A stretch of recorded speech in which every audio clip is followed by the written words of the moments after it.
Life has a peculiar way of throwing curveballs when you least expect it. That's how I met Marco. My name is Cora, and at 28, I was working as a fitness trainer at a local gym, living a life as structured and disciplined as my workout routines. Then one day, Marco walked in, looking for a quick session, and ended up changing the entire course of my life. "Hey, I'm Marco," he said, flashing a smile that could light up the darkest corners. "Heard this is the best place to get in shape. Mind showing me the ropes?"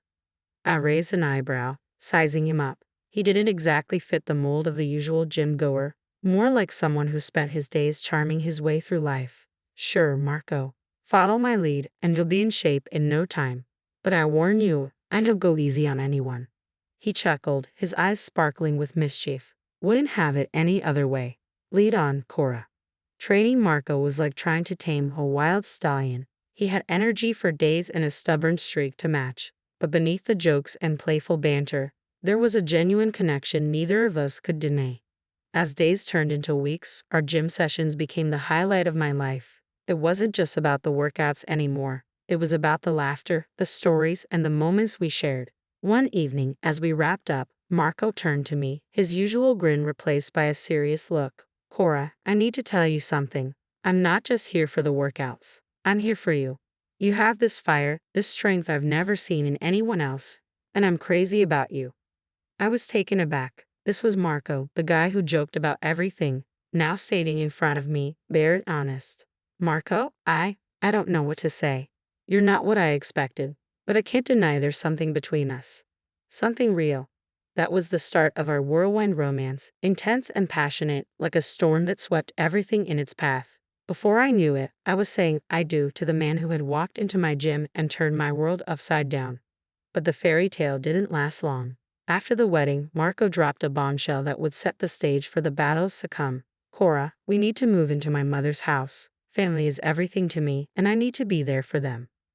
My stomach dropped. Maria, his mother, was a force to be reckoned with, sharp-tongued and critical, a stark contrast to Marco's warmth. And then there was Sofia, his sister, a mirror image of her mother's arrogance and disdain. "Marco, are you sure about this? Our relationship with your mother and Sofia is strained, to put it mildly. Is this really the best idea?" I asked, trying to keep the worry out of my voice. He took my hands in his gaze earnest. "I know it's not ideal, but family means everything to me. We'll make it work. I promise. It's me and our little family against the world." Moving into Marco's family home felt like stepping onto a battlefield. Every day was a struggle under Maria's strict rules. "Don't forget the dishes need doing, and the living room needs a good dusting. We run a tight ship here," she would say, her voice dripping with anything but warmth. I would nod, biting back the retorts that threatened to spill. "Of course, Maria. I wouldn't want the house to be anything less than perfect." Sofia would smirk from her perch at the kitchen table, her eyes scanning me like I was some bug under a microscope. "Yeah, Cora, and try to keep up, will you? We don't need any dead weight around here." The days felt long, the work unending. It was like living in a loop, each day a repeat of the last. Cleaning, cooking, trying to find my footing in a house that felt like a minefield. Marco was there, but not really. His restaurant was his world, and I felt like a ghost in his family home. Then, life threw me another curveball. I was pregnant.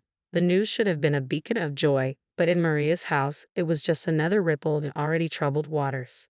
"Pregnant, huh?" Maria's voice was flat, her eyes hard.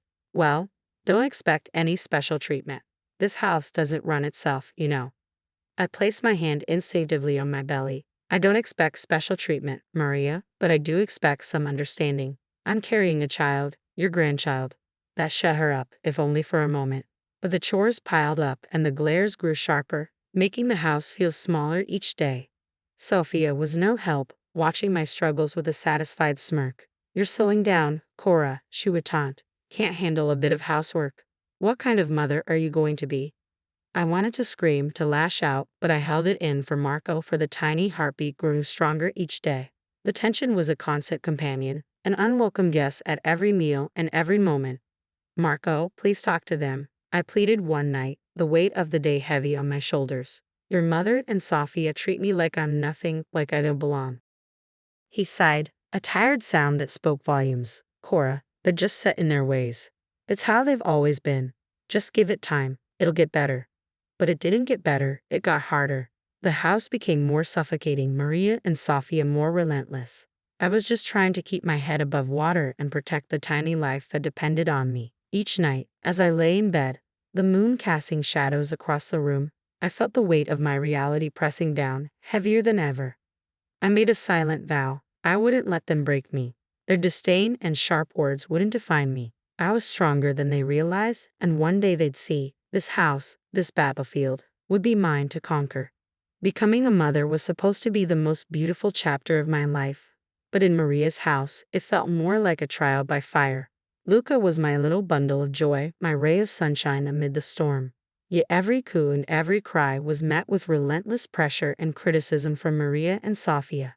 Really, Cora, can't you keep that child quiet? Maria snapped, her tone sharp as knives, every time Luca whimpered. I held him closer, whispering words of comfort, trying to shield him from his grandmother's harshness. He's just a baby, Maria. Babies cry. That's how they communicate. Sofia rolled her eyes, her voice dripping with disdain. Oh, please, you're just not doing it right, Cora. Maybe if you paid more attention to him instead of feeling sorry for yourself, he'd be quieter. Their words stung, each one a reminder of how out of place I felt in this house and this family. It wasn't just the verbal jabs, it was the scrutinizing looks, especially after my body had changed during pregnancy. The weight I'd gained became a favorite topic of ridicule. Looks like those fitness trainer days are long gone, huh, Cora? Maria would chuckle, her smirk infuriating. Better lay off the sweets if you want to fit into your old clothes again. I clenched my fists, forcing a smile to hide my hurt. I'm proud of my body, Maria. It brought Luca into this world. The weight is temporary, but the love I have for my son is forever. But my defiance fell on deaf ears. I was the outsider, the intruder in their perfect little world. And no matter how hard I tried, it never seemed to be enough. Enough was enough. The constant belittling from Maria and Sofia wasn't just chipping away at my spirit, it was igniting a fire within me, a fire to reclaim my life, my body, and my self-respect. I decided to take control right there in the suffocating walls of that house. I started small, turning the corner of my room into a personal gym. It wasn't much, just a mat, some weights, and a determination as strong as steel. This is it, Luca, I whispered, cradling him in one arm while setting up my phone to record. Mommy's turning it all around, starting now. The first few days were tough. The exercises left me breathless, my muscles screaming in protest. But each drop of sweat and every aching limb felt like a triumph. You think you can just bounce back, Cora? Maria sneered one day, watching me pant through my routine. It's not that easy, you know. Takes more than a few stretches to fix what's broken. I wiped my brow, fixing her with a steely gaze. Watch me, Maria. I'm not just fixing what's broken. I'm building something stronger. I don't need your approval or your snide comments. That's when I decided to go public with my journey. I started a YouTube channel and an Instagram page sharing every struggle and every victory. It was raw and real, and to my surprise, it resonated with so many out there. Look at this, Luca. I'd say, showing him the screen filled with comments and likes. We're not alone. There are so many rooting for us. Then came the offers from advertisers, turning my little corner of the internet into a thriving source of income. I was stunned and overwhelmed. But above all, I felt empowered. Can you believe this, Luca? I whispered, tucking him into bed. We're doing it. We're really doing it. But with every success, the tension in the house grew thicker. Maria and Sofia couldn't stand it, the way I turned their ridicule into armor, their disdain into a driving force. What's this now, Cora? Playing the star while the rest of us do the real work? Sofia spat one day, her eyes filled with venom. I stood my ground, Luca on my hip, my heart stronger than ever. It's called turning the tide, Sofia. It's called taking back control. And if that bothers you, well, that's your problem, not mine. What once felt like a prison was now just a backdrop. My world was larger, brighter, filled with the love of my son and the support of a community that saw me for who I truly was. The success of my online channels was a sweet victory, but it brought a new kind of challenge. Marco was stunned by the numbers, the comments, the sheer scale of it all. But his pride was bruised. He didn't want the world, especially his family, to see the shift in our roles. Cora, this is incredible, he said one evening, his eyes pleading. But you know how my mother and Sofia are. Please, let's keep this between us. I don't want them thinking I'm not the provider. I sighed, the weight of his request heavy on my shoulders. Marco, I'm proud of what I've achieved. It's not just about the money, it's about respect, about independence. He nodded, reaching for my hand. I know, and I respect that. But in this house, it's complicated.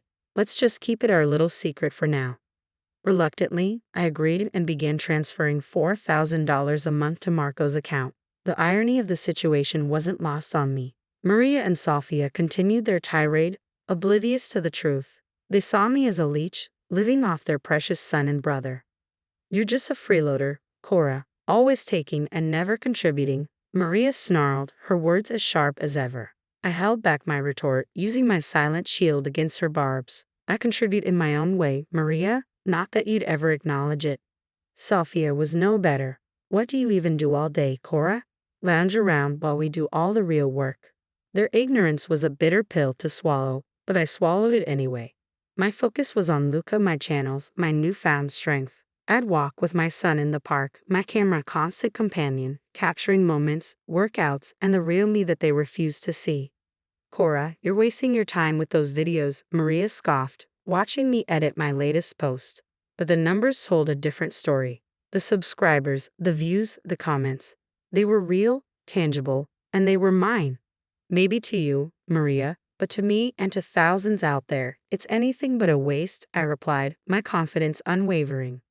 Marco's restaurant troubles added another layer to her already complicated life. One day, he approached me, his pride barely holding back his desperation. Cora, the restaurant is struggling. I need help. Could you? Would you lend me some money just to tide things over? His vulnerability was a rare sight, tugging at my heartstrings. Of course, Marco, I'll help. But this isn't just a loan. It's an investment in us, in our family. His relief was palpable, but it was tinged with the unspoken truth. I was the lifeline, the silent savior of the family facade. As I transferred $10,000, I watched the gratitude and guilt flicker in his eyes. I sensed the balance had shifted. Time in that house felt like a ticking bomb, with each day bringing us closer to an explosion. Sofia's marriage introduced her husband, Rick, into our already cramped space, and his presence only heightened the chaos and tension that had become a constant in our lives. You two just take up space, Maria sneered, her words slicing through the crowded living room. You're nothing but freeloaders, Cora, you and that kid. I clenched my teeth, hugging Luca closer. We're family, Maria, or at least that's what a house like this is supposed to mean. But when Sofia announced her pregnancy, Maria's attitude shifted to something even harsher and more direct. This house is getting crowded, Cora, and frankly, you and your boy are just in the way. The words stung, but before I could muster a response, Marco dropped a bombshell of his own at dinner. I have to go out of town for a few weeks. Restaurant business, he said, avoiding my gaze. A few weeks in this madhouse without the slightest buffer Marco provided felt like a sentence I couldn't bear. You're leaving now? With everything going on? I asked, my voice barely a whisper over the lump in my throat. He didn't meet my eyes. I have to, Cora. It's important. And just like that, he was gone. The door shut behind him, and the weight of his absence settled over the house like a thick fog. I tried to maintain a semblance of normalcy for Luca. We went for walks, did our workouts in the park, anything to escape the suffocating atmosphere of the house. But when we returned from kindergarten one day, the sight that greeted us froze me in my tracks. Our belongings, bags, suitcases, Luca's toys, were piled outside the front door like trash. Mommy, what's happening? Luca's small voice trembled with confusion and fear. I swallowed hard, fighting back tears as I approached the door. Maria, Sofia. What is this? Why are things outside? I demanded, my voice shaking with anger and disbelief. The response came cold and merciless from the other side of the door. You heard me, Cora. The house is too crowded, and you two are just taking up space. It's time for you to leave and find somewhere else to call home. Maria's voice was like a knife, and Sofia's echoing laughter twisted it deeper. I stood there, my whole world collapsing around me. What should I tell Marco? What would I say to my son when he asked where his father, his home had gone? Their laughter was the only answer, a cruel reminder that we were expendable. An inconvenience easily discarded. With a heavy heart and a mind swirling with shock and betrayal, I gathered our belongings. Holding Luca's hand tightly, I stepped away from the house that was never a home. The pain was sharp, the betrayal bitter, but it was the clarity of the moment that struck me most. This was the end of one chapter, a chapter of struggle and pain, but it was also the beginning of something new, something ours. I rented an apartment, a small but safe haven for Luca and me. As I unpacked our lives, the reality of what had happened and what I had escaped began to sink in. I was alone, but for the first time in a long time, I felt a flicker of hope, a sense of freedom. Settling into the new apartment was a bittersweet experience. It was a sanctuary where the shadows of Maria's house couldn't reach us. I meticulously arranged our belongings, trying to make the space feel like home when my phone buzzed with a message that sent shockwaves through my world. It was from Sophia, her message laced with sickening glee. "You think you know Marco? Think again, Cora." Attached was a link, a portal to a truth I had never imagined. Trembling, I clicked it, my heart racing. I clicked the link, and my world fractured as the screen lit up with images that shattered my reality. There was Marco, not mired in restaurant troubles but tangled in the arms of another woman. Their intimacy was unmistakable, the photos standing in stark contrast to the lies he had spun for me.